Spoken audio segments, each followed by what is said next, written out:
السلام علیکم ورحمۃ اللہ وبرکاتہ۔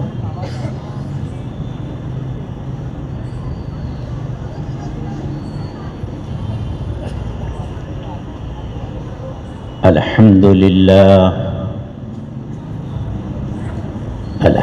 للہ نحمده ونستعینه ونستغفره ونؤمن به ونتوکل علیہ ونعوذ باللہ من شرور انفسنا ومن سیئات اعمالنا من يهده الله فلا مضل له ومن يضلل فلا هادي له ونشهد أن لا إله إلا الله وحده لا شريك له ونشهد أن سيدنا ومولانا محمدا عبده ورسوله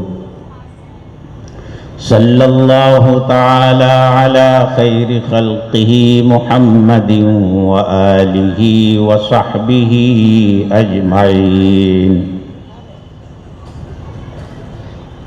اما بعد فاعوذ باللہ من الشیطان الرجیم، بسم اللہ الرحمن الرحیم، وَإِنَّكَ لَعَلَى خُلُقٍ عَظِيمٍ، صدق اللہ العظیم۔ آج کی اس مبارک مجلس کے صدر محترم، اسٹیج پر رونق افروز علماء کرام اور سامنے بیٹھے ہوئے بزرگوں اور دوستوں اور پردے کے پیچھے تشریف فرما خواتین اسلام، آج کا یہ جلسہ سیرت النبی کے عنوان سے منعقد ہوا ہے۔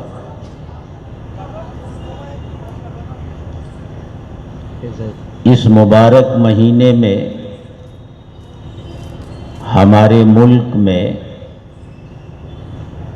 یہ طریقہ بہت پہلے سے چلا آ رہا ہے کہ سیرت کے عنوان سے جلسے منعقد ہوتے ہیں، اس موضوع پر تقریریں ہوتی ہیں اور لوگ شوق سے ان جلسوں میں شریک ہوتے ہیں۔ سیرت کے ان جلسوں میں شرکت ایک عبادت کی حیثیت رکھتی ہے۔ اس وقت ہم اور آپ یہاں تشریف رکھتے ہیں، اللہ تعالیٰ سے دعا ہے کہ ہمارے اس جمع ہونے کو، بیٹھنے کو، کہنے اور سننے کو قبول فرمائے اور آج کی ہم سب کی حاضری کو ہمارے لیے ذخیرہ آخرت بنائے۔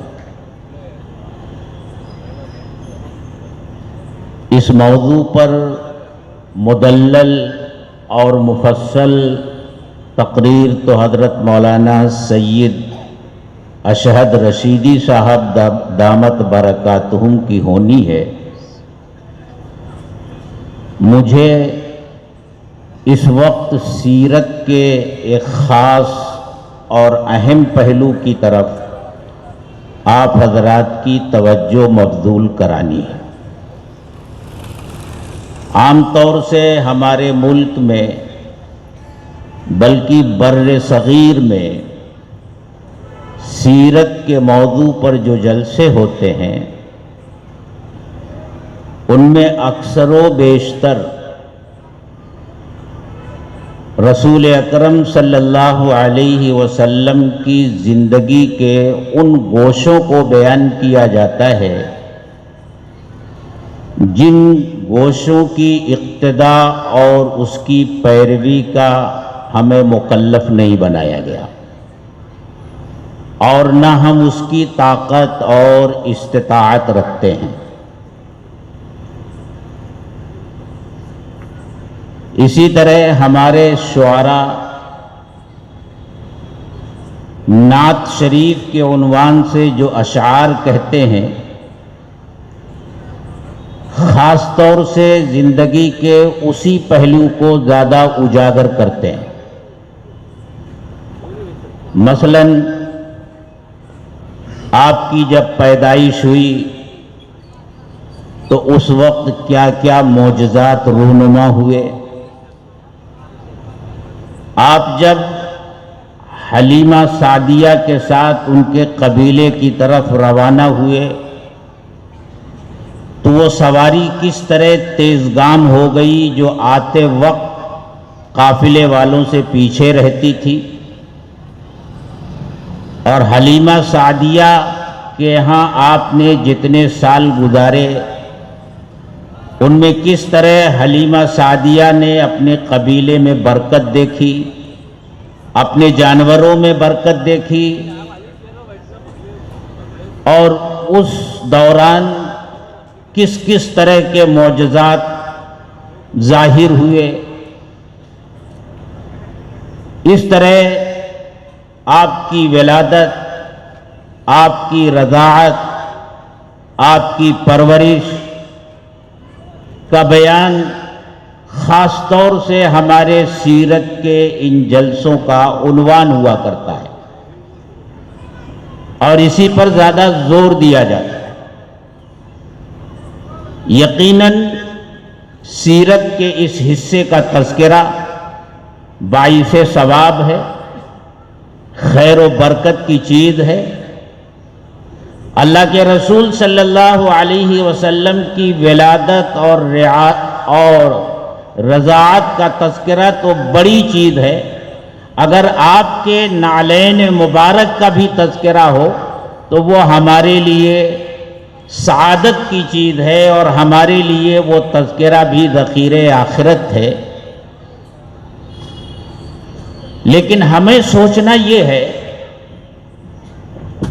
کہ اللہ کے رسول صلی اللہ علیہ وسلم کے سیرت کے کس پہلو کو موجودہ حالات میں اجاگر کرنے کی ضرورت ہے، اور خود مسلمانوں کے درمیان اسے بیان کرنے کی ضرورت ہے، اور یہ کوشش کرنی ہے کہ آپ کی سیرت کا وہ پہلو ہمارے برادران وطن کے سامنے بھی آئے، اور ان کو معلوم ہو کہ آقائے نامدار تاجدار مدینہ سرکار دو عالم حضرت محمد الرسول اللہ صلی اللہ علیہ وسلم کی ذات گرامی کیا تھی، آپ کی تعلیمات کیا تھی، آپ کے اخلاق کیا تھے۔ اس بات کو میں دوسرے لفظوں میں آپ سے یوں بھی کہہ سکتا ہوں کہ اللہ کے رسول صلی اللہ علیہ وسلم اس دنیا میں 63 سال رہے۔ ان 63 سالوں میں سے 40 سال آپ نے عبداللہ کے بیٹے محمد کی حیثیت سے مکہ میں گزارے۔ اس کے بعد کی جو 23 سالہ زندگی ہے جو آپ نے اس دنیا میں محمد الرسول اللہ کی حیثیت سے گزاری ہے، اس 23 سالہ زندگی کے 2 حصے ہیں۔ 13 سال جو آپ نے مکہ میں گزارے، اور 10 سال جو آپ نے مدینہ منورہ میں گزارے۔ یہی 23 سالہ زندگی آپ کی وہ ہے جو محمد الرسول اللہ کی حیثیت سے آپ نے گزارے۔ اور ابھی صدر مجلس نے جو آیت کریمہ تلاوت کی تھی اس کے الفاظ ہیں لَقَدْ كَانَ لَكُمْ فِي رَسُولِ اللَّهِ أُسْوَةٌ حَسَنَةٌ، تمہارے لیے رسول اللہ کی زندگی میں بہترین نمونہ ہے۔ رسول کی زندگی میں بہترین نمونہ ہے، اور رسول کی حیثیت سے آپ نے 23 سال گزارے ہیں۔ یہی وجہ ہے کہ حضرات صحابہ کرام رضوان اللہ تعالی علیہم اجمعین کو جب سیرت بیان کرنے کا موقع ملتا تھا تو وہ آپ کی اسی 23 سالہ زندگی میں جو آپ کی تعلیمات ہیں، آپ کے اخلاق ہیں، آپ کا کردار ہے، اسی کو لوگوں کے سامنے نمایاں کرتے تھے اور واضح کرتے تھے، اور لوگ اسی سے متاثر بھی ہوتے تھے۔ وہ آپ کے اخلاق کو بیان کرتے تھے، اور کبھی ضرورت پڑنے پر نبوت ملنے سے پہلے کی جو زندگی تھی اس میں بھی جو آپ کے اخلاق تھے اس کو بھی بیان کرتے تھے، لیکن اخلاق کے بیان پر ان کا زور زیادہ ہوتا تھا، بجائے ولادت اور ریاضت کے بیان، رضاعت کے بیان پر زور ہو، آپ کے اخلاق اور آپ کی تعلیم کے بیان پر ان کا زور زیادہ ہوتا تھا، اور یہی اصل چیز ہے۔ آپ جانتے ہیں کہ جب پہلی وحی نازل ہوئی غار حرا میں، اس وقت آپ کی کیفیت کیا ہوئی؟ جس انداز میں جبریل امین آپ کے پاس تشریف لائے تھے، اور جس طرح جبریل امین کو آپ نے ان کی اصلی شکل میں اس طرح دیکھا تھا کہ پوری فضائے آسمانی ان کے جسم سے بھری ہوئی تھی، انہوں نے پر پھیلا رکھے تھے، مشرق اور مغرب کو انہوں نے گھیر رکھا تھا، سر آسمان سے اور پیر زمین سے لگا ہوا تھا، اور اس کے ساتھ ساتھ وحی کا ثقل اور وحی کا بوجھ اور جبریل امین کا بار بار اپنے سینے سے چمٹا کر کے بھینچنا اور دبانا، اس کی وجہ سے ایک خاص کیفیت آپ کے اوپر طاری ہو گئی تھی۔ آپ اسی حالت میں گھر تشریف لائے، اور گھر پہنچتے ہی حضرت خدیجہ رضی اللہ تعالی عنہا سے فرمایا، خدیجہ مجھے چادر اوڑھا دو، زملونی زملونی، مجھے چادر اوڑھا دو، چادر اوڑھا دو۔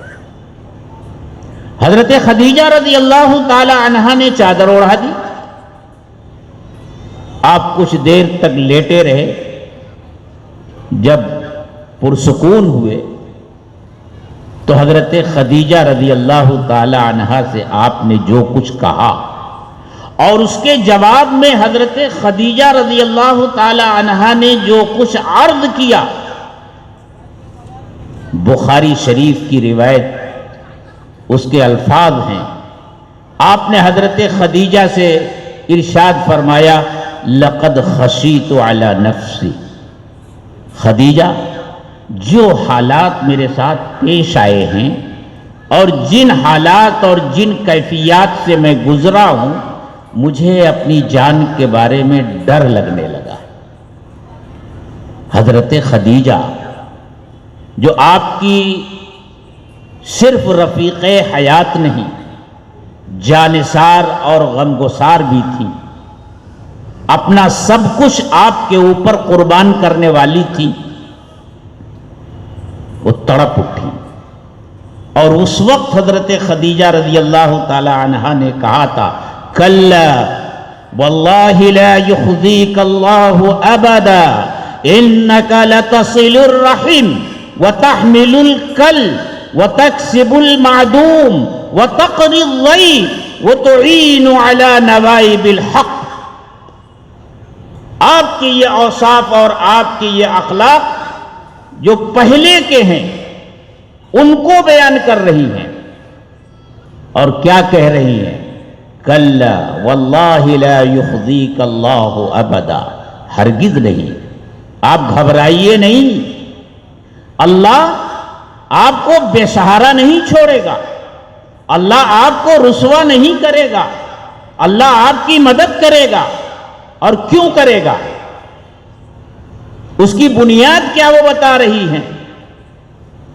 دنیا جانتی ہے کہ اس دنیا میں سب سے اعلیٰ حسب اور نسب کا اگر کوئی مالک ہے تو وہ آپ ہیں۔ لیکن حضرت خدیجہ رضی اللہ تعالی عنہا نے یہ نہیں کہا کہ اللہ آپ کی نصرت اور مدد اس لیے کرے گا کہ آپ عبداللہ کے بیٹے ہیں، عبد المطلب کے پوتے ہیں، آمنہ کے جگر گوشے ہیں، آپ کا تعلق قریش سے ہے، آپ کا تعلق خاندان بنو ہاشم سے ہے، اس لیے آپ کو گھبرانے کی ضرورت نہیں ہے۔ یہ نہیں کہا۔ کیا کہا؟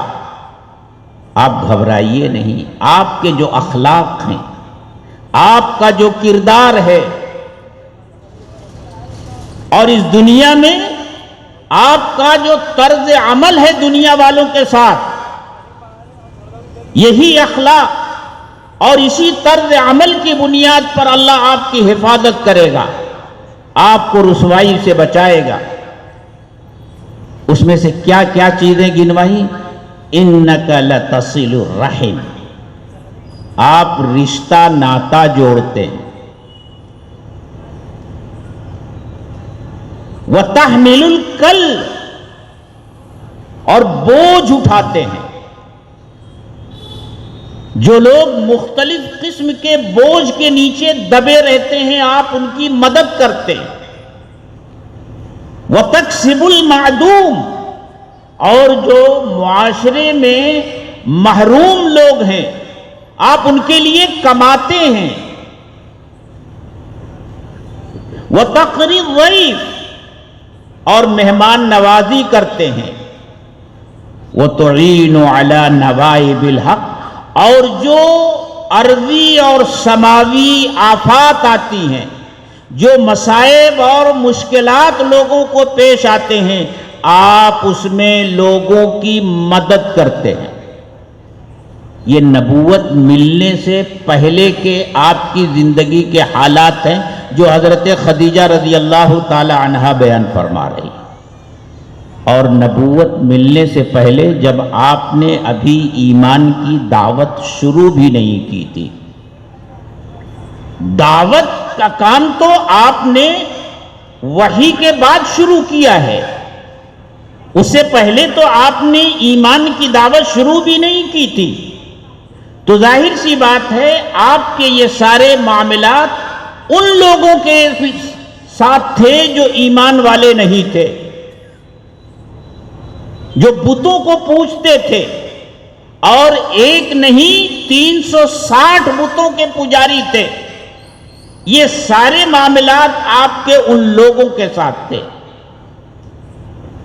اس کی بنیاد پر حضرت خدیجہ رضی اللہ تعالی عنہا نے فرمایا کہ اللہ آپ کو ضائع نہیں کرے گا۔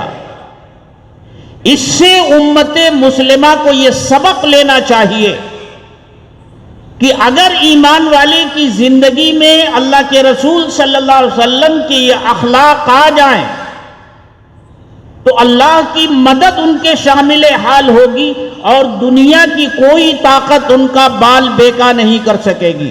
لیکن شرط یہ ہے کہ اس میں مسلم غیر مسلم کی تفریق نہ ہو۔ اگر آپ مہمان نواز ہیں تو جس طرح ایک مسلمان مہمان کی مہمان نوازی کرتے ہیں، غیر مسلم مہمان کی آپ مہمان نوازی کریں۔ کوئی پریشان حال ہے تو اس میں مذہب کی عینک اپنی آنکھ پر لگا کر نہ دیکھیں۔ جو پریشان حال ہے وہ اللہ کا بندہ ہے، وہ ضرورت مند ہے، آپ اس کی مدد کریں۔ وہ جو بھی اس کا مذہب ہے، جو بھی اس کا دھرم ہے، جو بھی اس کا دین ہے، کیونکہ اللہ کے رسول صلی اللہ علیہ وسلم کی یہی سیرت ہے۔ حضرت خدیجہ رضی اللہ تعالی عنہا نے اللہ کے رسول صلی اللہ علیہ وسلم کی یہ سیرت دنیا والوں کے سامنے بیان کی۔ اسی طرح جب حضرت عائشہ صدیقہ رضی اللہ تعالی عنہا سے یہ پوچھا گیا کہ اللہ کے رسول صلی اللہ علیہ وسلم کے اخلاق کیا ہے، انہوں نے فرمایا قرآن نہیں پڑھا؟ کان خلقہ القرآن، جو کچھ قرآن میں ہے وہی اللہ کے رسول صلی اللہ علیہ وسلم کے اخلاق ہیں، وہی آپ کا عمل ہے۔ قرآن میں جو کچھ قال ہے وہ آپ کی زندگی میں حال ہے۔ اگر قرآن کریم کی عملی تصویر دیکھنی ہو اور عملی تفسیر دیکھنی ہو تو حضرت محمد الرسول اللہ صلی اللہ علیہ وسلم کی سیرت کو پڑھ لیجئے اور آپ کی زندگی کو دیکھ لیجئے، گویا آپ چلتا پھرتا خود قرآن ہیں۔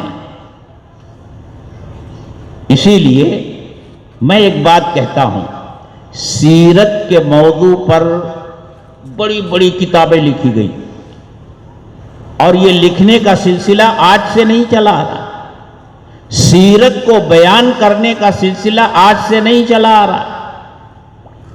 اس دنیا کو کی تخلیق سے پہلے ہی حضرت محمد الرسول اللہ صلی اللہ علیہ وسلم کا ذکر زبانوں پر ہے۔ آپ کے اس دنیا میں تشریف لانے سے پہلے جتنے بھی نبی اس دنیا میں آئے، سب نے آپ کی اس دنیا میں آنے کی خوشخبری سنائی اور بشارت سنائی۔ بلا خوف تردید یہ بات کہی جا سکتی ہے کہ اس دنیا میں کسی کی زندگی کے بارے میں جو کچھ لکھا گیا وہ سب ناکافی ہے۔ حضرت محمد صلی اللہ علیہ وسلم کی زندگی میں جتنا لکھا گیا آپ کے بارے میں بلا شبہ لاکھوں اور کروڑوں صفحات سیاہ کیے گئے، نثر میں، نظم میں، اور یہ سلسلہ جاری ہے اور قیامت تک انشاءاللہ یہ جاری رہے گا۔ لیکن صورتحال کیا ہے؟ ہزاروں صفحات لکھنے کے بعد آدمی قلم رکھ دیتا ہے اور وہ زبان حال سے یوں کہتا ہے، دفتر تمام گشت بپایا رسید عمر، ماہن چنا در اول وصف تمادائے۔ بھئی قلم ختم ہو گئے، سیاہی ختم ہو گئی، کاغذ ختم ہو گئے، لکھتے لکھتے عمر بھی اب آخری مرحلے میں ہے، لیکن ابھی تو ہم آپ کا ایک وصف بھی بیان نہیں کر سکے۔ اور کہنے والے کو یہ کہنا پڑا، بعد خدا بزرگ توئی قصہ مختصر، کہ اللہ کے بعد اگر کسی کا مقام اور مرتبہ ہے تو آپ کا ہے۔ آپ جانتے ہیں کہ بہت سے لوگوں نے تو اس وادی میں قدم رکھنے کی ہمت بھی نہیں کی۔ غالب جیسا شاعر، قادر الکلام شاعر، جس کی زبان دانی کا طوطی آج بھی بولتا ہے، صدیاں گزر گئی لیکن آج بھی غالب کا کلام سند کے طور پر اردو ادب میں پیش کیا جاتا ہے۔ تمام اصناف سخن پر اس نے نظمیں کہی ہیں اور اس کا کلام موجود ہے، لیکن نعت کے میدان میں اس کا کوئی مجموعہ اور کوئی کلام نہیں ہے۔ اس نے صرف ایک شعر کہا ہے، ایک شعر کہا ہے اور بس۔ اور کتنا قادر الکلام شاعر تھا۔ ایک دن غالب بیٹھا ہوا تھا اپنے دوستوں کے ساتھ، اور اس کے ہم عصر جو شاعر بھی تھے اور بڑے عالم بھی تھے اور بادشاہ کے مصاحب بھی تھے، ان کی سواری غالب کے سامنے سے گزری۔ بے اختیار غالب کی زبان پر ایک مصرع آ گیا، ہوا ہے شہ کا مصاحب پھرے ہے اتراتا۔ انہوں نے سن لیا، بادشاہ سے شکایت کر دی، بادشاہ ناراض ہوا اور اس نے غالب سے بات پرس کی۔ تو غالب نے کہا، حضور یہ مصرع میرا تو ہے لیکن اس کا وہ مطلب نہیں جو آپ کے کانوں تک پہنچایا گیا۔ کیونکہ بات پہنچانے والے نے دوسرا مصرع آپ تک پہنچایا ہی نہیں، دوسرے مصرے سے بات پوری طرح واضح ہو جاتی ہے۔ دوسرا مصرع یہ ہے، ہوا ہے شہ کا مصاحب پھرے ہے اتراتا، وگرنہ شہر میں غالب کی آبرو کیا ہے۔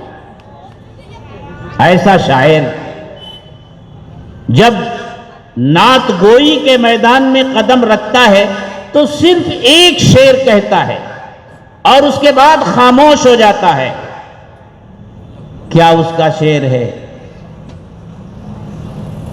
غالب ثنائے خواجہ بیزداں گداشتے، کاں ذات پاک خود ثنا خانے محمد است۔ غالب آقا کی مدح و ثنا ہم نے پروردگار کے اوپر چھوڑ دی ہے، کیونکہ وہ خود آقا کی مدح کرتا ہے، آقا کی تعریف کرتا ہے اور آقا کی خوبیاں بیان کرتا ہے۔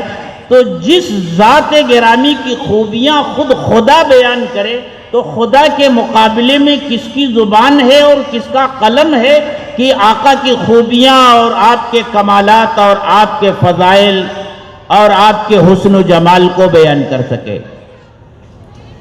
تو میں یہ کہہ رہا تھا کہ سیرت کے یہ جو دو پہلو ہیں، ایک وہ پہلو جو ہمارے اختیار میں نہیں ہے اس کی پیروی کرنا۔ مجھے آپ یہ بتائیے کہ حضرت محمد الرسول اللہ صلی اللہ علیہ وسلم اگر مکہ میں پیدا ہوئے تو کیا ہم میں سے کسی کے بس میں ہے کہ ہم بھی مکہ میں پیدا ہو جائیں؟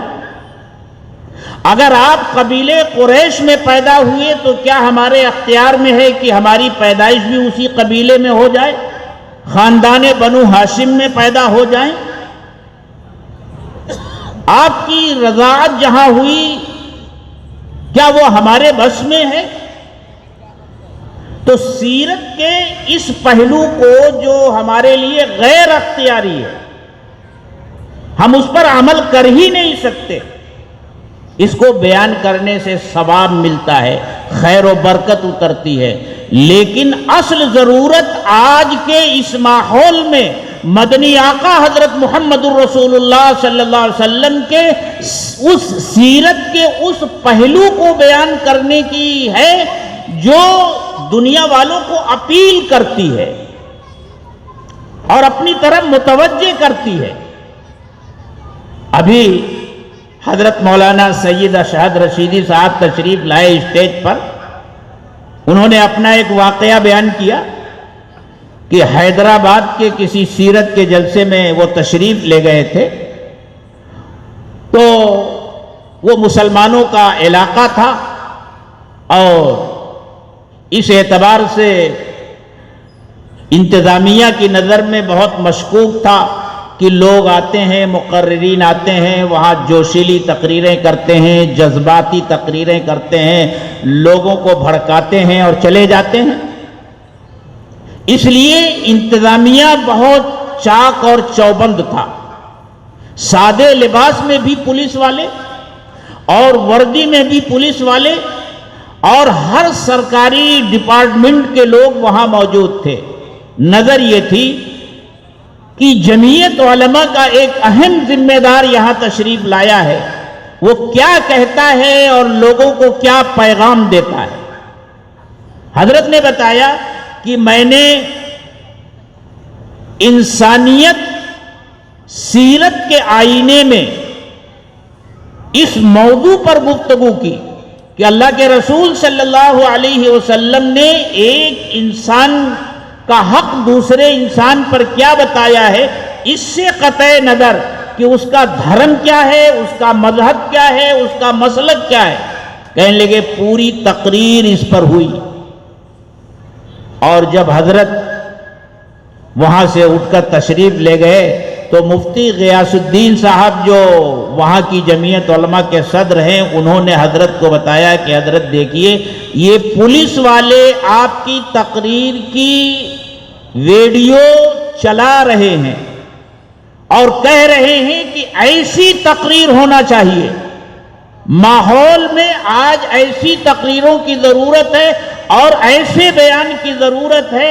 حضرت محمد الرسول اللہ صلی اللہ علیہ وسلم نے انسانیت کے تعلق سے جو باتیں کہی ہیں اور سمجھائی ہیں، سیرت کے اس پہلو کو ہمارے اس ملک میں اجاگر کرنے کی ضرورت ہے۔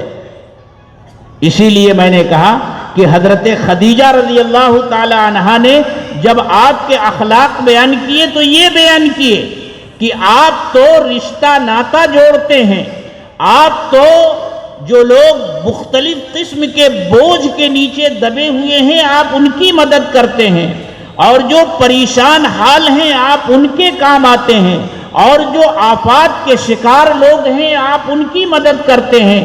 ظاہر سی بات ہے یہ آپ کا اخلاق اور یہ آپ کا عمل پہلی وحی کے نزول سے پہلے کا ہے۔ تو وہ کون لوگ تھے جن کے ساتھ آپ کا یہ معاملہ تھا اور آپ کا یہ عمل تھا؟ ظاہر سی بات ہے وہ بتوں کو پوجنے والے لوگ تھے، اور ایک نہیں 360 بتوں کو پوجنے والے لوگ تھے۔ اسی طرح صحابہ کو جب بھی موقع ملتا تھا تو سیرت کے اسی پہلو کو اجاگر کرتے تھے، اور جو لوگ آپ کے بارے میں جانکاری حاصل کرنے کے لیے مکہ آتے تھے تو وہ آپ کی تعلیمات کو ہی دیکھتے تھے اور آپ کے اخلاق کو ہی دیکھتے تھے، اور اس سے متاثر ہو کر ہی وہ ایمان قبول کرتے تھے۔ ایک مشہور واقعہ ہے، ایک قبیلے کے سردار ہیں حضرت اقسم ابن سیفی رضی اللہ تعالی عنہ۔ انہوں نے جب یہ خبر سنی کہ مکہ میں ایک شخص پیدا ہوا ہے، ظاہر ہوا ہے، جو اپنے آپ کو اللہ کا رسول اور نبی کہتا ہے، تو انہوں نے یہ ارادہ کیا کہ مکہ جا کر حالات کی تحقیق کریں۔ ان کے قبیلے کے لوگوں نے یہ کہا کہ آپ ہمارے سردار ہیں، ابھی آپ کا جانا مناسب نہیں، آپ 2 سمجھدار آدمیوں کو بھیج دیجئے، وہ وہاں کے حالات معلوم کر کے آئیں، پھر آپ اگر جانا مناسب سمجھیں تو جائیں اور نہ جانا مناسب سمجھیں تو نہ جائیں۔ انہوں نے 2 آدمیوں کو مکہ بھیجا، وہ مکہ گئے، وہاں ٹھہر کر انہوں نے اللہ کے رسول صلی اللہ علیہ وسلم کے بارے میں پہلے معلومات حاصل کی، پھر آپ سے ملاقات کی، اور پھر وہ واپس تشریف لائے قبیلے میں۔ پورے قبیلے کو معلوم تھا کہ ایسے ایسے 2 آدمی مکہ گئے ہوئے ہیں حضرت محمد صلی اللہ علیہ وسلم کے حالات معلوم کرنے کے لیے۔ ان دونوں کے آنے کی خبر ہوئی تو پورا قبیلہ جمع ہو گیا۔ حضرت اقسم ابن سیفی رضی اللہ تعالی عنہ نے ان دونوں سے پوچھا، بتاؤ تم نے کیا دیکھا اور کیا سنا؟